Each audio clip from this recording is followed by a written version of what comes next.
পরের কবিতাতে যাচ্ছি। এটাও একটা প্রতিবাদের কবিতা, কিন্তু এই প্রতিবাদের সিনট্যাক্সটা একটু আলাদা। এই প্রতিবাদ রবীন্দ্রনাথ ঠাকুরের সাধারণ মেয়ে মালতীর প্রতিবাদ। 3 দিন আগে 16ই জানুয়ারি আমাদের অত্যন্ত প্রিয় সাহিত্যিক শরৎচন্দ্র চট্টোপাধ্যায়ের মৃত্যুবার্ষিকী ছিল। তার প্রতি সম্পূর্ণ শ্রদ্ধা সম্মান জানিয়ে আমি দেবেশ ঠাকুরের সাধারণ মেয়ে পর্ব 2 বলব। আমায় নিয়ে একটা গল্প লেখার কথা আপনাকে বলেছিলাম শরৎবাবু। আমি বলেছিলাম তাও নয়, বলিয়েছিলেন রবিবাবু। নিজে পারবেন না ভেবে দায়িত্বটা আপনাকে দিয়েছিলেন। আপনি নাকি মেয়েদের মন বুঝতেন, যারা দিয়ে গেল শুধু পেল না কিছুই। তাদের আত্মার হাহাকার আপনার কানে পৌঁছত। এই বঙ্গবালাদের কষ্ট আপনাকে আর্ত করত। তাই আপনার কলমের নিব থেকে কালির বদলে ঝরত কান্না। আমি একজন সাধারণ মেয়ে, প্রত্যাখ্যাত। বলেছিলাম আমায় জিতিয়ে দিতে, সত্যিকারের বাস্তবে না হোক তোমার লেখনীতে।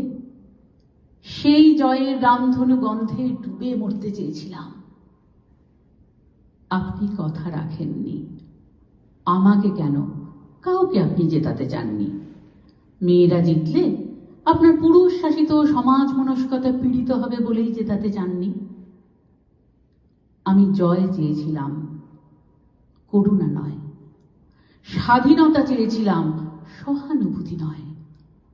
আগুন চেয়েছিলাম, চোখের জল নয়। অথচ আপনি শুধু কেঁদেছেন, কাঁদিয়েছেন। রমাকে আপনি জেতাননি। জ্যাঠাইমার হাত ধরে রমেশের থেকে দূরে, বহু দূরে তাকে নির্বাসনে পাঠিয়েছেন সীতার মতো। কিশোরীর কাঁচা অঙ্গে পরিয়েছেন সাদা থান। পারতেন না তার হাতে বর্ণ পরিচয় তুলে দিয়ে তাকে লাল চেলি পরিয়ে বিয়ের পিঁড়িতে বসাতে? আপনার বহু বছর আগে বিদ্যাসাগর যা পেরেছিলেন কলকাতার উপকণ্ঠে বসে, আপনি পারেননি। রাজলক্ষ্মী শ্রীকান্তের স্ত্রী না রক্ষিতা, চমৎকার আলো আঁধারির ছায়ায় মায়ায় দুলিয়েছেন মেয়েটাকে। কমললতা, ঢলঢল কাঁচা অঙ্গের লাবণী, কীর্তন শোনা যায়, মিঠে ভাবালু কথা শোনা যায়। অতঃপর অচলাকে নিয়ে যা কাণ্ড করেছেন তা কহতব্য নয়। বঙ্কিমের মতো বললেই পারতেন, ইহার পর কপাল কুণ্ডলার কি হইল কেহ জানে না।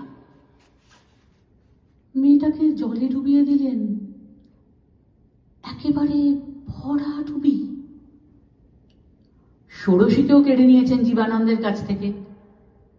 বিরাজ বেচারা শুধু মরণের জন্য স্বামীর কোল পেল, বাঁচার জন্য না।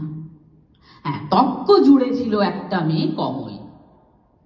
বাংলায় তাকে মুখ খোলাবার সাহস হয়নি, নিয়ে ফেললেন দিল্লিতে। আসল কথা কি জানেন শরৎবাবু? সাহস আপনার ছিল না। পুতুল নাচের পুতুলের মতো মেয়েগুলোকে নাচিয়েছেন, কাঁদিয়েছেন, হাসাতে পারেননি। আমি একজন সাধারণ মেয়ে। বড় বিশ্বাস করে রবিবাবু আমাকে নিয়ে লেখার জন্য আপনাকে দায়িত্ব দিয়েছিলেন। আপনি সে দায়িত্ব পালন করেননি, পারেননি। নোরা বলে সেই স্বপ্নদ্রষ্টা মেয়েটির মতো পুতুল বাড়ির বাইরে এনে আমাকে রামধনু আকাশ দেখাতে। আসলে আপনারা দুঃখের পাথর জমিয়ে জমিয়ে একটা পাহাড় তৈরি করে ফেলেছেন। পাথরের বুকে, তার হৃৎপিণ্ডে আগ্নেয়গিরির বীজ দিতে ভুলে গেছেন।